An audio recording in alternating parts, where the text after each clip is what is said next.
Hey students, how are you doing? How did graphing those transformations go today? It's a pretty difficult task, huh? Um, if you're still struggling with graphing those transformations, don't worry yet because the test is still a week and a half away and there's actually not that many more topics to teach you. So we have a lot of time to practice on these topics over the next week and a half.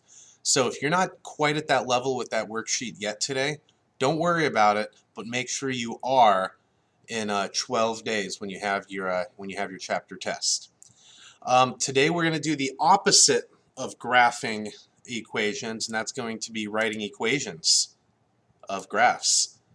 And that is the plan for today. And then after that, you have a 3-day weekend, and it'd be a great opportunity to get practice because next week there's only going to be one, maybe 2 lessons for me to teach next week, and then after that it's all quizzes and tests. So now's the time. This weekend will definitely be a time to get going. So I'm going to want to write some equations of graphs, and before I start with these examples, I want to remind you of this worksheet that I have up at the front of the classroom that talks about all the different types of transformations and what it does to the equation. Today, in our practice, we were looking at this equation and figuring out the transformations. Today, it's going to be the exact opposite. We're going to look at the list, we're going to figure out the transformations, and then how does that apply to the equation. All right, example number 1. I have a parabola and I want an equation for it. Whenever I'm looking for an equation using dilations, that would have dilations, there's 2 coordinates you're going to want to look at. You're going to want to look at the vertex, and you're going to want to look at the 1, 1 point. Now, there is kind of an order that you should look for items. I always start by locating the vertex or the start point. Start point if it's like a square root graph or something. The vertex, whatever that vertex or start point is, that is essentially your H and K. That'll give you your translations and let you know, let you know if you have an H and if you have a K. So for example, this vertex is at 1, -4. So I know that within the equation, that's my H and my K. Next thing I look for are reflections.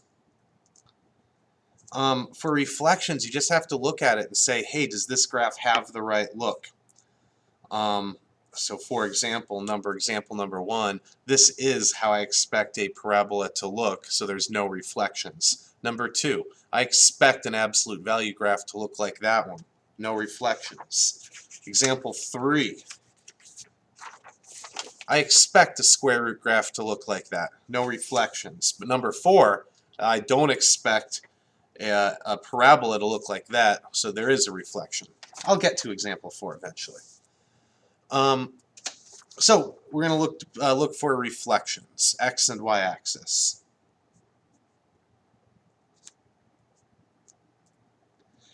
After you look at reflections, you look for dilations.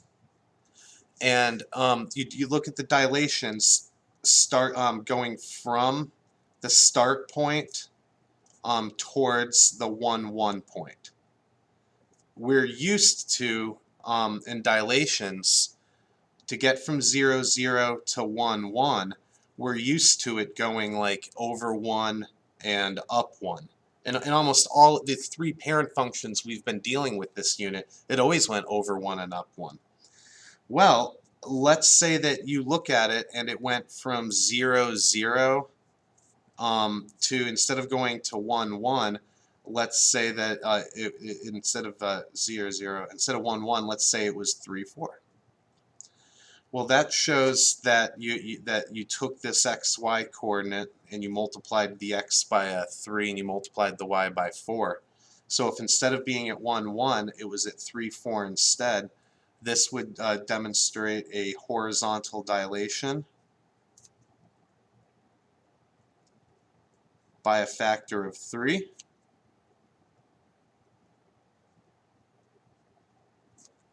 And the 4 would represent a vertical dilation by a factor of 4.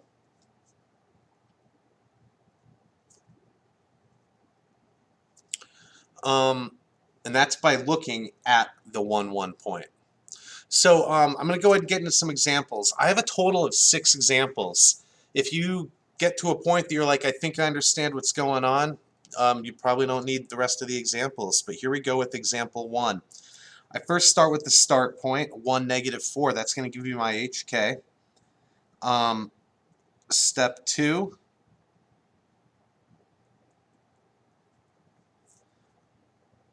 No reflections. Step 3, I'm looking for dilations. Now, I'm used to going over 1 and up 1, but in this case, I'm going over 1 and up 3.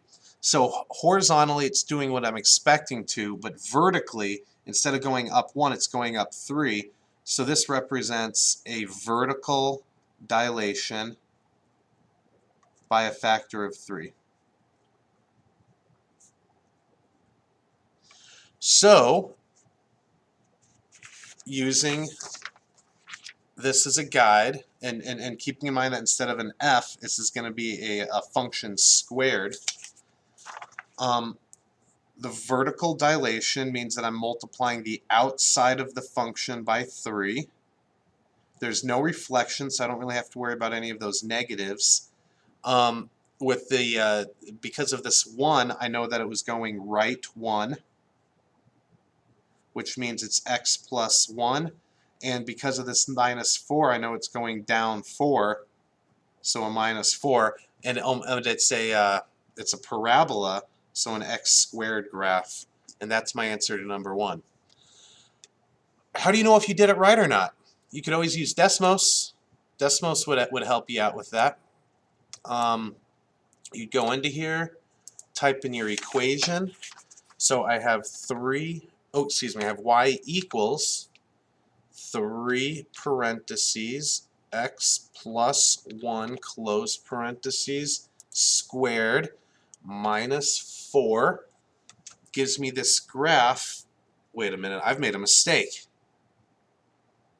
I know I made a mistake because this graph doesn't look anything like this graph here. Uh-oh. So it looks like my equation is here on the right side, yet this equation is here on the left. Oh, the equation was going right 1. My equation, silly Elliot. I'm really glad I checked this out on Desmos. That means I know the student in 5th period who thought he probably caught that mistake. Guess not. But if it's going right 1, it shouldn't be x plus 1. It should be x minus 1. So I'm going to cross out the entire answer. I should make sure I write the answer right. 3 parentheses x minus 1 quantity squared minus 4. And then I could go back to Desmos really quick. And instead of the plus 1, type in minus 1. And hey, that graph looks a lot like this graph. And you could test out some points, 0, -1, that was on the graph. This point right here, 2, -1, that was on the graph. So I think my answer is right. Well, I know my answer is right because the graph matches. So that's using Desmos. You can use Desmos to check your answers. You could also just use the answer key to check your answers, I guess. That would make sense. But let me go ahead and get into an example 2. Using this little list as a guide, I first find the vertex, the start point of the graph. That'll let me know what my h and k is. In this particular case, it's at 0, 3, so it's going up 3, but there's no translations at all. Second thing, reflections. This is what I expect an absolute value graph to look like, the letter V, so no reflections. And then dilations, in this case, it's going over 2 and up 1. I'm used to it going over 1 and up 1, so that's a horizontal dilation. by a factor of 2 because of the it's yeah, horizontal. Okay, so if there's a horizontal, so let's go ahead and getting into the writing the equation. So inside the equation, I need to demonstrate a horizontal dilation by a factor of 2. And according to this guide, that when you have a horizontal dilation by a factor of a, it's divided by a. So in this case, it's going to be this function divided by 2. It's going up 3, so I have this plus 3 on the outside, and that's it. I just need to put an x in there, so it would be x over 2. So the up 3 and the horizontal dilation by a factor of 2. And so that one only had 2 transformations. So, all right, that's examples 1 and 2.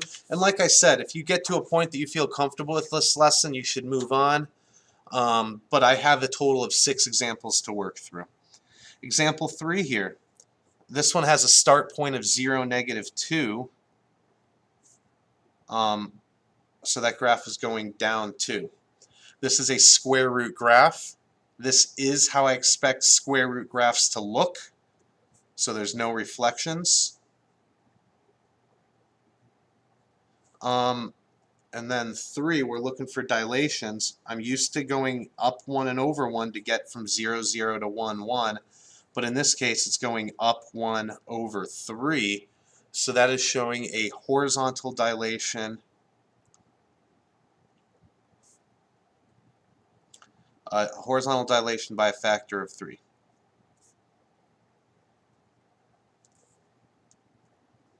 So this ends up being a lot like our previous problem. We have y equals, it's a square root graph, so you should have this big old square root. The horizontal dilation by a factor of 3 means that on the inside you're going to divide by 3. Because of the down 2, we have this -2 on the outside of the square root. And I always like to draw this little vertical line to demonstrate square root ends here. And there's no horizontal translation, so I just simply put an x on top. That's example 3. Keep moving. Example 4. All right. This one has a vertex at -4, 0, so that is going left 4. Number 2. Finally, we have one that has a reflection. I'm used to a parabola being an upside, a right side up U, a smiley face, if you will, whereas this looks more like a frown. So that is a x-axis reflection.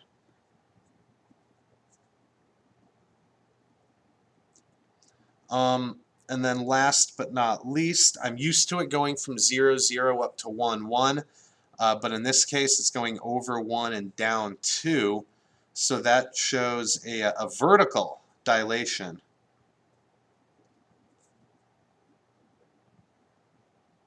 by a factor of 2. And so it's a vertical dilation, so that's going to be on the outside of the function, so 2.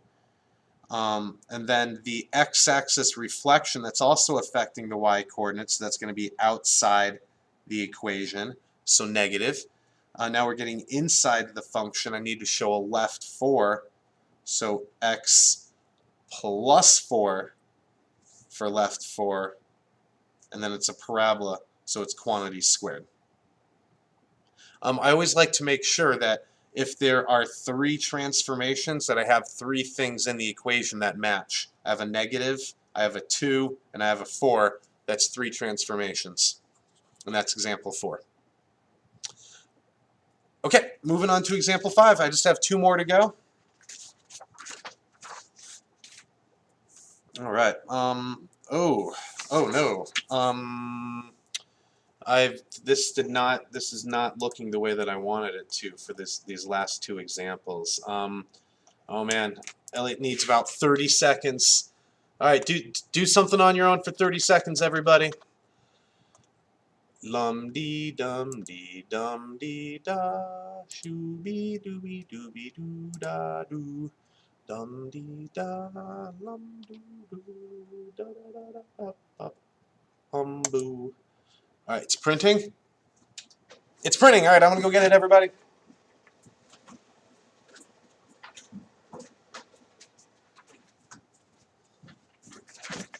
All right, I'm back. Here we go.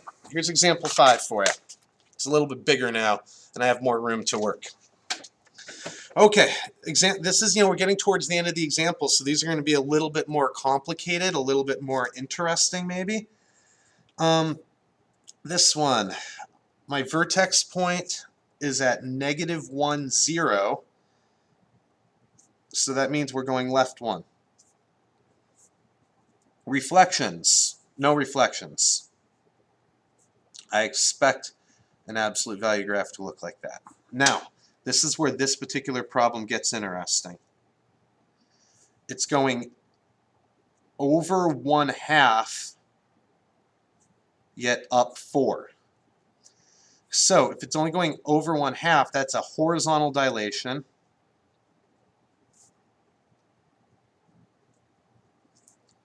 By a factor of 1/2. But then there's also, because of the 4, there's also a vertical dilation by a factor of 4. So now we're going to go ahead and put these into the equations. Y equals, it's an absolute value graph. Now inside, I have this horizontal dilation by a factor of 1/2. And if you want to work the math angle of it, just like in our previous examples, when I had a horizontal dilation by a factor of 3 over here, in example 3, I went divided by 3. So in this case, it's going to be divided by 1/2. And then because of the left 1, I'm going to have an x plus 1 on the numerator. Then, because of the vertical dilation by a factor of 4, that's going to affect the y coordinate. So on the outside, I'm going to multiply the entire function by 4. Now, it's bad form to have a fraction on top of a fraction. So some side work, I'll do the side work up here. If you had 1 divided by 1/2, dividing by 1/2 is the same thing as multiplying by 2. So that's actually equal to 2. So instead of writing it like this, I'm going to write it as 4 absolute value of stuff divided by 1/2 is 2 times that stuff.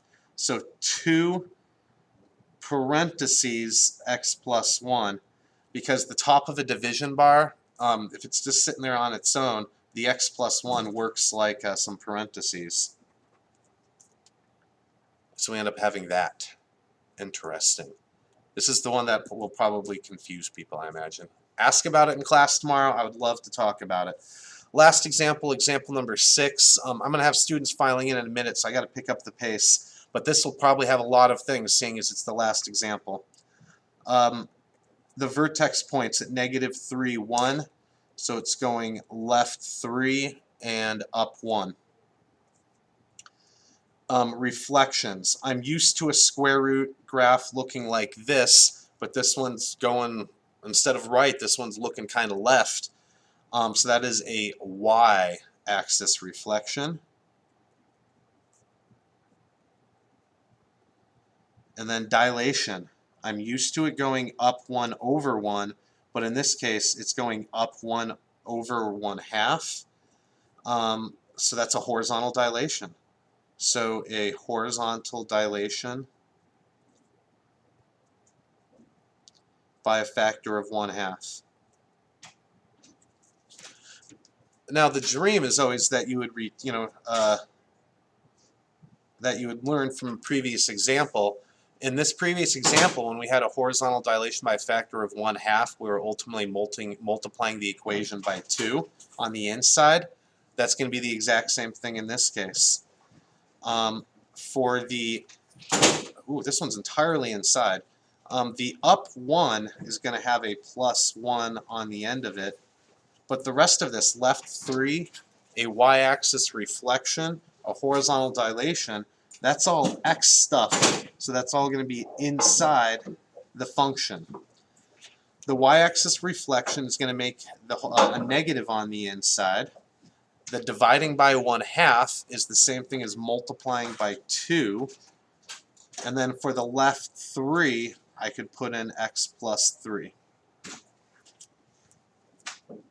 Alright, and then let's just check this one, because this one was the most complicated problem with 4 transformations, so it seems like a good one to check. Alright, let's make Desmos a little bit bigger here. And let me type in this new equation. So I have -2 square root button, -2 parentheses x plus 3, and then arrow right to get out of the square root, and a +1, and I get that graph. And how does that compare to our graph? Oh, I've made a mistake. Oh, I put this -2 in front. Why did I do that? Go back to the equation. Just a +2. And now that graph matches. All right. So let's see, -3.5, 2. -3.5, 2. It's on the graph. All right. So that is writing equations of graphs. And as maybe you can hear some students coming in, they're ready for their quiz and their graphing fun transformations, stuff that everyone has already done today. Anyway, have yourself a great day, and I'll talk to you later. Hello, 4th period.